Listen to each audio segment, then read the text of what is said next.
Rebecca, that's when she became, So technically, Joseph did not know Mary until the child was born. Only after that they became husband and wife properly saying.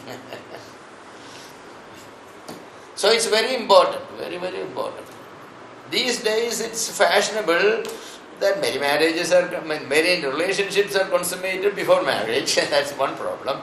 The other problem is, people say that, okay, you postpone your relationship. I'm not saying that the first night itself relationship has to be established. I'm not saying all that. But there is a danger of postponing it, because then before God you are not married. You said few words before everybody, but you didn't have the intention of entering into family life. Yes. So this is very key. Very key. So for that reason, sensible mothers, when the engagement is all said and they fix a date, the mother will in advance say to the father that, okay, 20th is not convenient, that's a, periods and all that one, either you can have it 1 week ahead or after. All that. Sensible mothers. Or you will go to a gynecologist and, they will give you some hormones, we can postpone for a month or, whatever may be. But it's a sad experience for somebody to come into marriage, the first night and say that, sorry, I'm on leave. That sort of. So consummation is very important. It is important. So I think people have to take it seriously that way. That's an important part of the Christian married life. For that, anywhere. In some countries, wife has to be a virgin. Among the Greeks, even now the custom is, the next day morning, the white bed sheet has to be displayed on the window, which shows the blood on it. Community will be coming and watching that. So even those who are not virgin, they will go to the doctor and reconstitute the broken hymen and everything, that's the way it is. Now we are living in days where, they say that don't make virginity an issue, it's only a tissue, nothing more than that. That sort of approach. This is all wrong. This is all wrong. These things come out in the magazines and he letter to the editor and all that, and some of them I read and say that this is ridiculous. Did the Creator do a mistake? Of course, with the sports and games and all those things, today's girls, you cannot judge any girl is a virgin simply because on the basis of an unbroken hymen. You cannot say that. It's said that today 25% of the girls, babies are born without it. And those girls who, involved in high jump and long jump and, obstacle races and all these things, and they were stretched their feet and all, it's broken naturally. And therefore you cannot always judge whether they are virgin or not. So this is a problem today. So in counseling, men have to be told that, do not judge your wife to be not a virgin simply because she did not have this unbroken hymen. This is a mistake, many.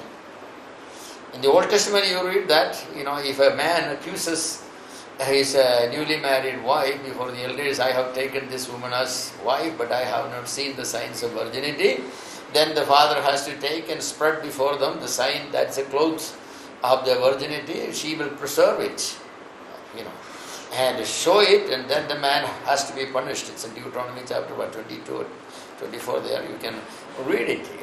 But it does not apply anymore.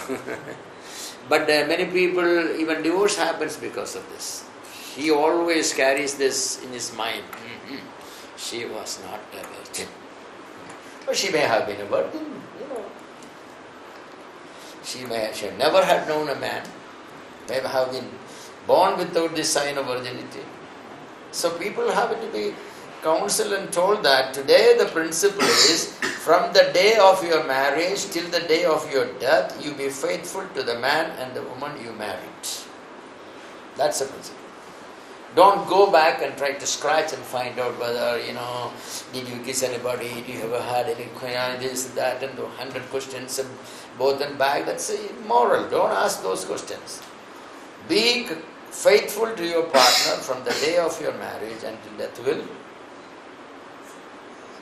cancel that marriage. That's what is expected, because all these things now cannot be. Because I have heard complaints that, Brother she was not a virgin.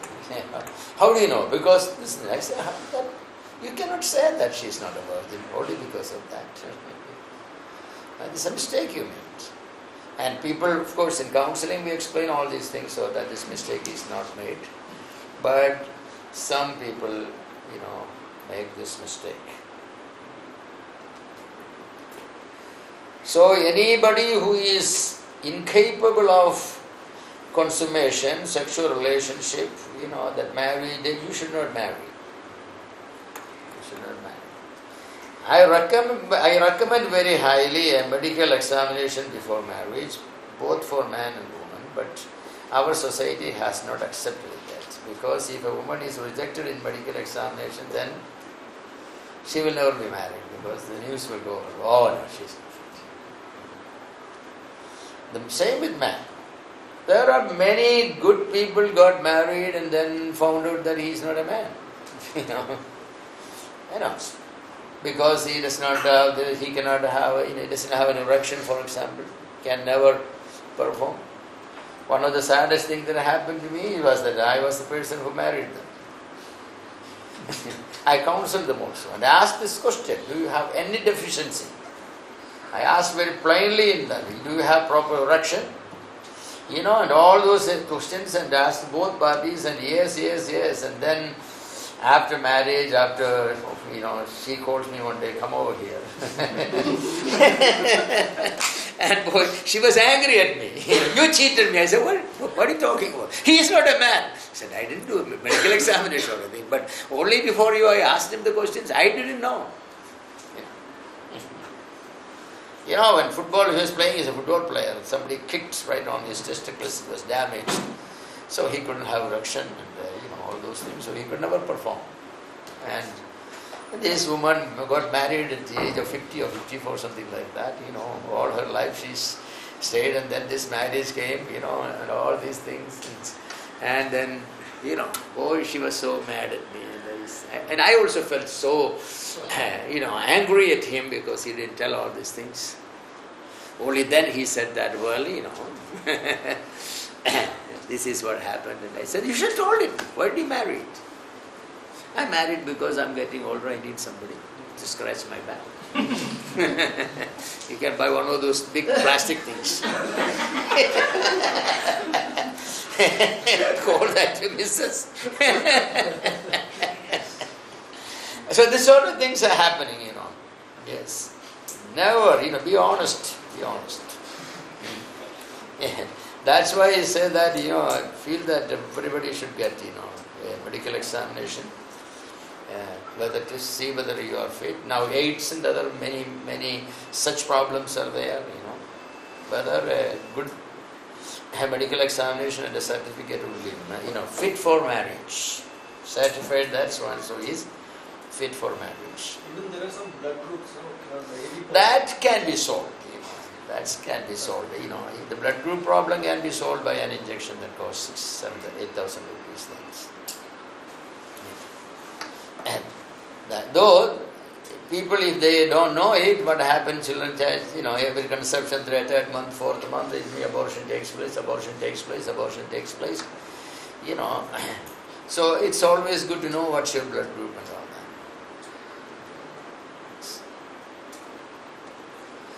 Okay, you have any questions, you must. Now my question is, what is family? What's family? You always talk about family. What is a family? Some married people say, what's a family?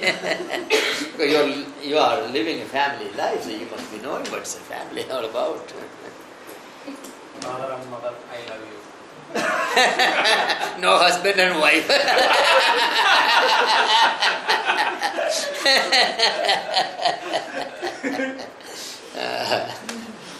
Well, Shashi, that's interesting. Father and mother, I love you is not family.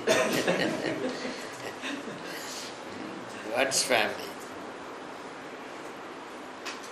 Family is what is familiar. The word family comes from familiarity. So family is where two people, they are the most familiar people. Then more familiar people comes children, the most familiar people. So a family is where people know each other. You know. In many places they are married but they are not at a family. What's your wife's birthday? Oh, well, I don't know, brother. What's your husband's birthday? Well, we don't look into such things, so you don't know each other.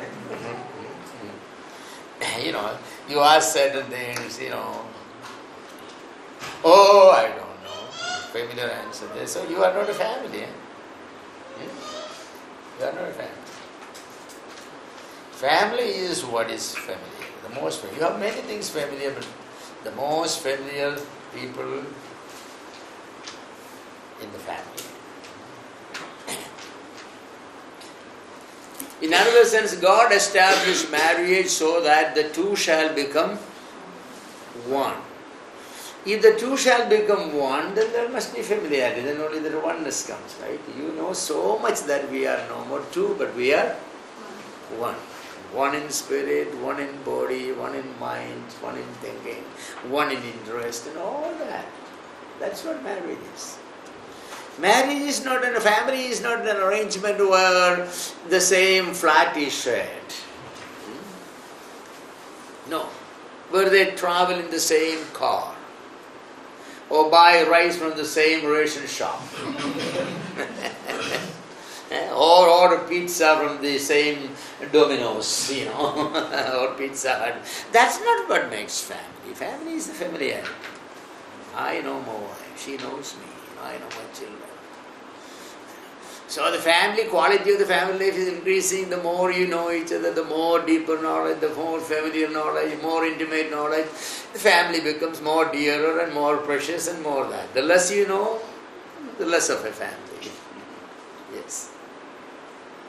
So family makes them to live together, sharing and all that, That familiarity comes only by spending time together, sharing whatever you have, talking together, sleeping together, walking together, playing together. All that things. The familiarity, assumes all that. Family is a sharing relationship. Sharing everything. Family is a growing relationship. Love, respect, care, encouragement, everything. Family is a productive relationship. Every day, family is more than consumerism. Family is contributing one to another. Not one man works and the other person spends. Or the woman brings dowry or money and the man spends. No, that's not family. Family is both contributing. May not be the same thing, but there is contribution. Family is a koinonia, a fellowship. A fellowship. Family is a workshop where individuals are matured. Family is a living and cleaving relationship where no father, no mother, even no children come in between. Just use the biblical language, even not a piece of cloth come in between. Adam and Eve were naked and they had no shame. Not a piece of cloth has to come between. That sort of relationship is family. It's a divine business. Love is the investment. Character is the harvest. Respect is the interest. That sort of a relationship is gone. Family is a type of Christ and the church. It's a shadow of Christ and the church. So it's a wonderful relationship. So a lot of married people are not yet families. Actually speaking, morally they are not families. They have not become. Oh, they start fighting the same day, and the goldsmith is called to check whether this is real gold or not. I know I handled a case like that. when the girl and the boy, they came up to marry, there's a goldsmith and said, take everything, everything, check it. The marriage was over there, basically. So you don't trust me? If it is rolled gold, that's what God has given us. And this sort of thing, this is not very fair. Very fair. So marriage, it's a covenant to share everything, and family is where that familiarity is cultivated, where there's sharing, there's mutual respect and love. You walk into some family, they don't have very much of a money or they're very little, but the thing is, they know each other, they love each other, they respect each other, they care for each other, they enjoy each other. So I say, so you are a family. Well, I'm happy to be with a family. Many times I happen to be with a married couple in a big home. Nice this, nice that and all. But almost in mind say, well, this is not a family. They have not yet become a family. Difference of opinion, difference of taste, difference of values. There's so many things, but not a family. So I want you to be a family, not married, So what's a husband anyway? What's a husband? I'm sure some of you know what's a husband. The word husband comes from two words, house band, like rubber band, house band. Husband is the person who band, put everything together. That's what husband. Husband comes from that house band. So that person called the husband, he binds everything in the home together. So that's a great place. If you don't have a husband, there is no unity like that. You are the husband is the man. He is the rubber band that goes around everything. Their wife, then children comes, everything together. Where Joshua said, I and my family. He binds together. Abraham was a man who bound together everybody. Yes. So that's what husband is. That itself tells that the role of the husband is to keep the house together. To make everybody to belong to exactly where they are. And many husbands do not do that. Sometimes the wife is the husband there. It's sad. Only she. If she does not call the husband and children for family devotion, family worship, there will be no family worship. So she has to call. It's a he who should be. He's the one, Sometimes, the reverse happens. Role reversal. The role cannot be reversed. If the husband becomes a wife and wife becomes a husband, then that family is not in the normal way. So married people, you kind of a self-examination, how things are going. Playing your role very well. Yes. What's a wife? Wife comes from the word weave. What weaving? In the olden days, the wives were the one who were weaving clothes and everything. They were always doing knitting, crocheting, weaving, stitching and all that thing. They are weavers. From the weave comes wife. So basically say that she provides the beauty and everything. She weaves very beautiful, bed coverings and draperies and all those things. The beauty of the house is provided by this weaver. Multicolored clothes are weaved by her. Like in Proverbs 31 says, everybody in the house are crimson colored clothes, the winter clothes, the draperies, and all that. Nowadays the wives do not weave anymore. The husbands do not bind people together anymore. Yeah? The biblical roles are very, very, very important. A few years back, means when I was young, even traveling in the north, and the women traveling in the bus and all, they will always have these needles and those woolen threads, and they will always be going like this, always, What are they making? Making a sweater or making a shawl or making something. And today they will all have these magazines and these romantic this and that and all those things. That's the sort of, the roles have changed. Very few girls now know stitching or crocheting or all these things they don't know. Even cooking, very few people know. It's so easy, you can just call the nearby restaurant or whatever, you can order whatever you want, it comes in and it's better food. No. So the role order, I'll talk more about what's the role, but I want you to know that the word husband originated from husband and wife came from we, family came from familiar. So there is some sense in these things. The origin of the word brings some sense.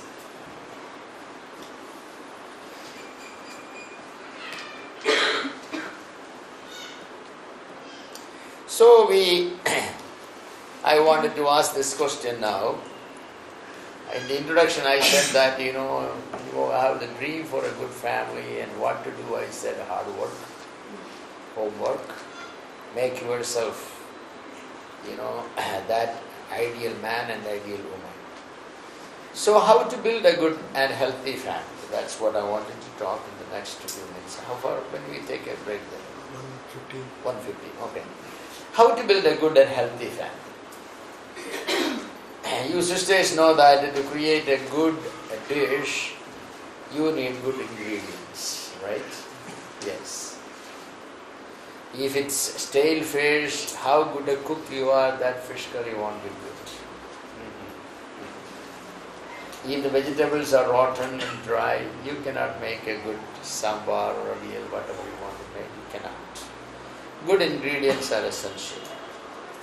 The same way, to build a good family, healthy family, you need a good man and a good woman.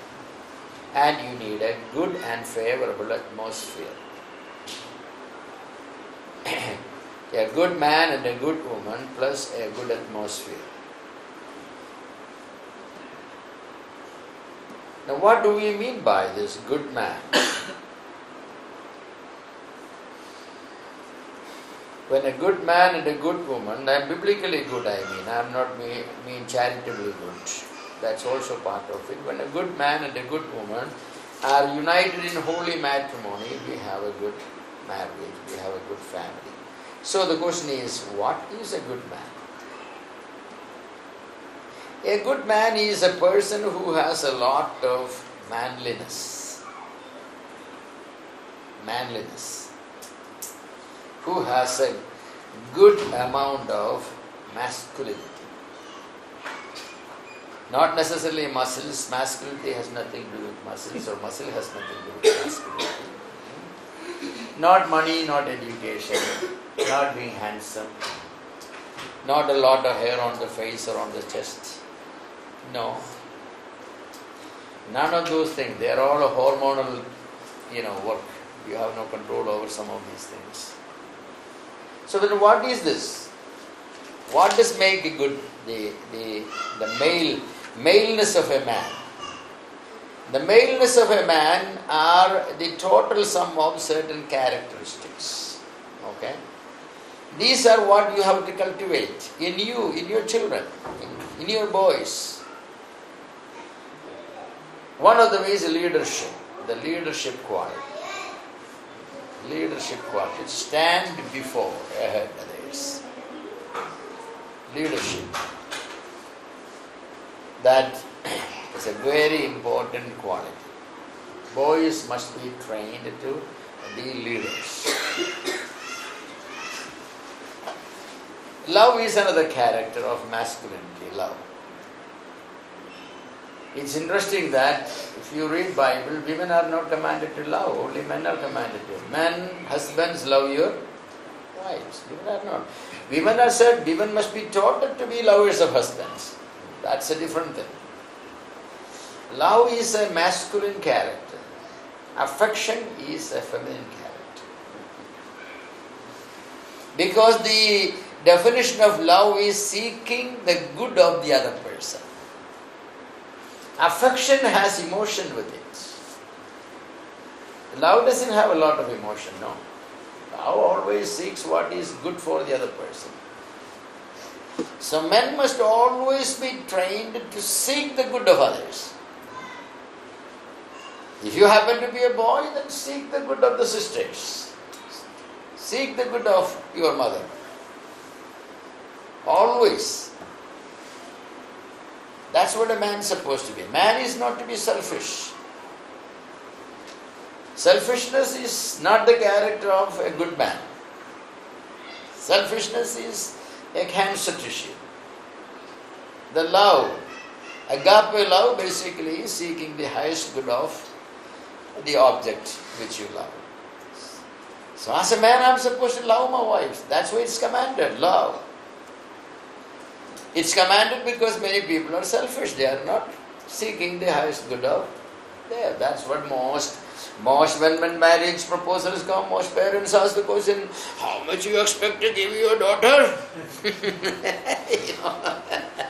Is that all or share also? And all that thing, Because they are selfish, they are not lovers.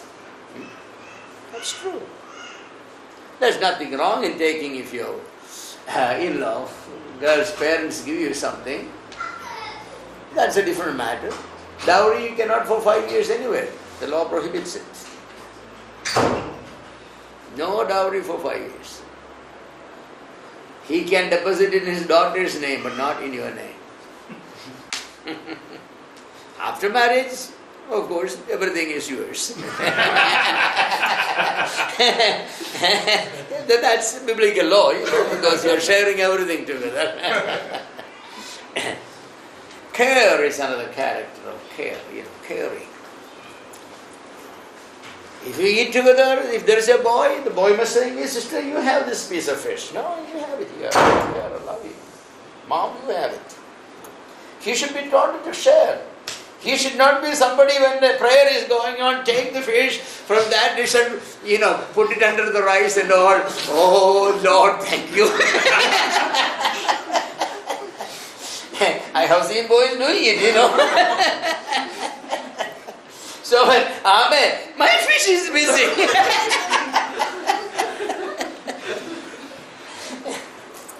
No, such boys are not, they must be taught. So the son, you are the son here. You have to care for your daughters. Give that pen to your daughter. Sister, yes. You learn to live without. You are going to give. Husband one day, you need to give. Learn that lesson. Protection. Even if a 10-year-old boy goes down with his mother or sisters, he must be keeping his eye, protecting his sisters. He must say that, you don't have to fear anything if I'm with him, though he cannot do anything. That's the image you have to create in him. You're a man, you're a boy. You should protect your father and your mother and your sisters.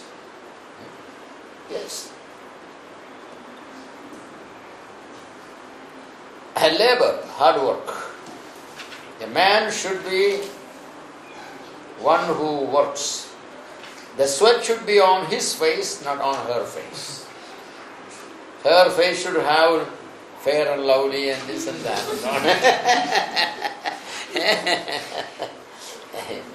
Yes. The man is to be the provider. I'm not against women working, I'm not that, but I will say that if you have a good husband, you don't have to work. You have plenty of work at home. Why should you work? Your husband is providing you. Many of the women want to work only because they think that if they work, they can, get up in the morning and dress and nicely and go out, forget about family, kitchen, this and all that. But in some families, women have to work because financial difficulty and all that. One man's income is not enough in a city like Bombay, so working is never a sin. Why is working not a sin? But if the husband can provide, that's a question. Decision making. Oh yes. Decision making. And boys must be trained to make decisions. Small decisions, big decisions. Don't buy shirts and clothes for boys. Let them take them out, let them choose themselves. Teach them how to buy. How to buy the right material for the lowest price. And everything you have to. So that early date, some parents buy clothes for them even when they are 20 years old. What do you expect them when they get married? No. Honesty. When a boy says, "Why are you late?" "I missed the bus." It must be a true statement. "I had extra class." Must be a true statement. Any lie said by a boy should be taken as a very serious character problem. Because you cannot expect him to be a good husband. He will lie to his wife about a lot of things. He may be messing around somebody else, but he will come and say that, "Well, I was in the office a little bit late, No. So honesty in every way. He must learn to do his homework right. Whatever his responsibility, that he must be doing. Integrity, integrity is a big word. Integrity means what? Integrity is a collected virtue of many characters. Man of integrity means that. He will be faithful, he will be honest, he will be truthful. All these characters together is called the integrity. A man ought to have integrity. Meekness. What is meekness? Meekness is not weakness. What is meekness? Meekness is the ability to control and express our anger. To control and express. That's what meekness is. You know when to show your anger and when not to show your anger. That's what it is. A man who does not have control over his anger is not a meek person, he's a weak person. Maybe a husband, maybe not even married and problems come, no, nothing, keep quiet and all. And then when it comes and he say that, "Girls, that's enough." Okay? That will settle it. He doesn't have to shout, nothing. His anger need not to be shown by throwing things at the hand and, no. There may be times when you need to show, like Jesus Christ, he went into the temple. There were times when he had to show his anger. But he never uttered an unnecessary word. Many people, when they get angry, what all they say, they will name calling this and that, and because they have no control over it. So meekness is a very good virtue. When the husband is meek, the wives will settle themselves, "Oh, the curry had too much salt." You don't need to say anything because she has been cooking curries for last 10 years and never it happened. So this day you happened, so you started talking, all the salt you put it, what you want me to die of heart attack and marry another man? Why are you talking all these things?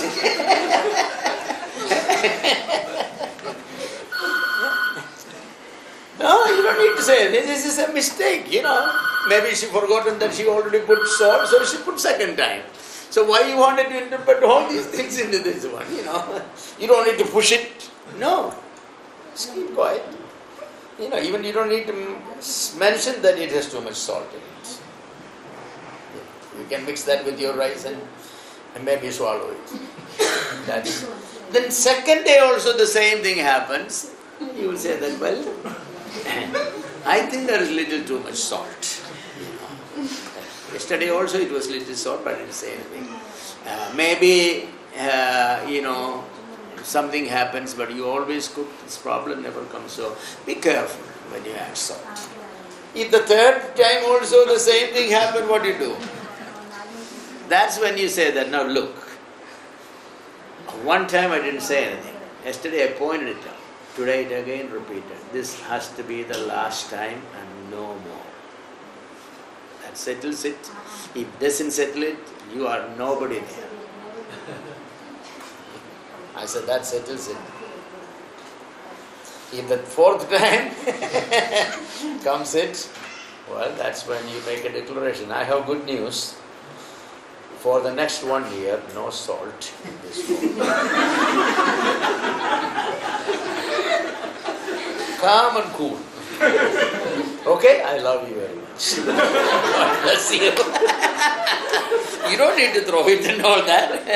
That's when you say, I'm sorry, I promise, I will never repeat again, I'll be careful, I was a little careless, I don't know what happened, this and that, okay?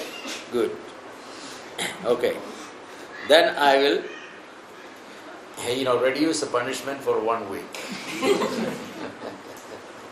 Instead of whole year. Why you have to shout abusive language and all that? No. That's a character problem. So a man has to be meek. He knows how to express his anger, when to get angry, when not to get angry. It's difficult to have a meek husband if the wife is, provocative. Because husband won't get angry, but he knows how to. He will show his anger by the change of his face, his look, the volume, and sometimes when it goes, he may raise his voice only once, not twice. Some men are like raining, light raining, from morning till evening. And all the salt, all the salt, all the salt. Oh, my, all the salt. What are you talking about? Yes, sacrifices. A masculine man is one who is willing to make sacrifices for others. Whether that is his father, his mother, his children, his wife, his subordinates. If there is only enough food for one, the wife will eat, or the children will eat, not he. No. Because he is the provider of the home. He's always, he may not buy a new shirt or pants, but he will buy a new cloth for his wife. That's the man he is. Loyalty. Loyalty to his wife and family.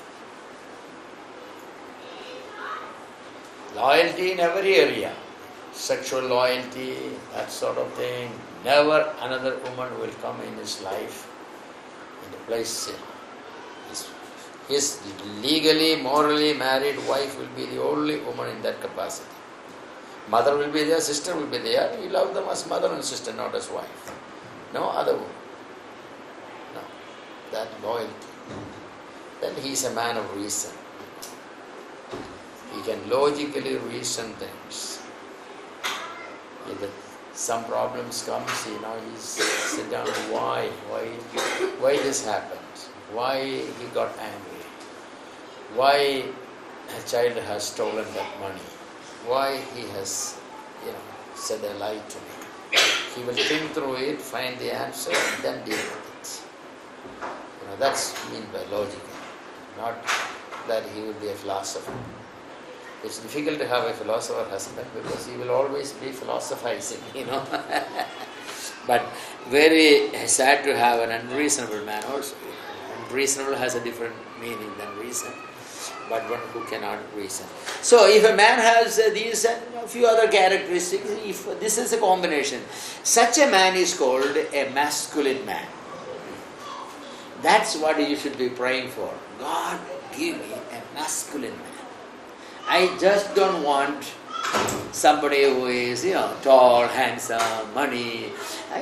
Those things good. I'm not saying they are bad, but they are not what makes a good family. You may have a handsome man who may be a dirty man inside. A rich man who may be a miser. Won't even buy food at home. What's the use of having a man like that? So men, work on these things. Before you marry, be this sort of person. People think that if they have a lot of money or good education, or own home or something, a good family could be built. No, they are not useful. They are not necessary, useful, but they are not necessary. Recently a friend of mine from States came and he's in his 60s and I found out that he does not have a home. He's an engineer. He never got a home. An American engineer living all these years. No, he said, I don't plan to buy a home either.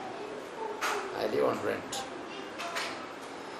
I said, it's not necessary, that's why. Why do I have a home? A flat is so easy, I don't have the rest, I have my time more free. If I don't like it, I change my flat, that's it. After all, my money has better use. I teach my children always saying that we are not citizens here, pilgrims here.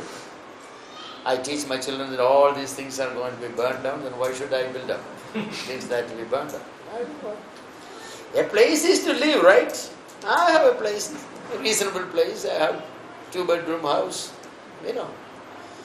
nothing. His son is a missionary in China. He is engineer, but at the same time he is working. His value, I'm not saying having a home is wrong or anything. That's not my point. My point is, having a home does not make a person a good man or whatever. Does not. So there should not be our most important values in life. Work to develop these characteristics. These are very important. Okay, you have any question on this? Before I go to say what's said biblically. It's a time, huh? Yeah. So, any question?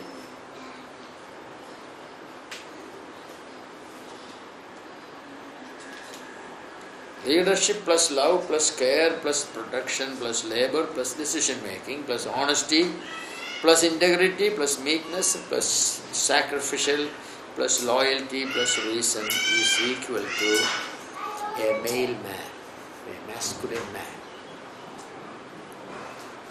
It's not difficult to develop these characters. If parents are careful, they can develop these in their children at a very early age.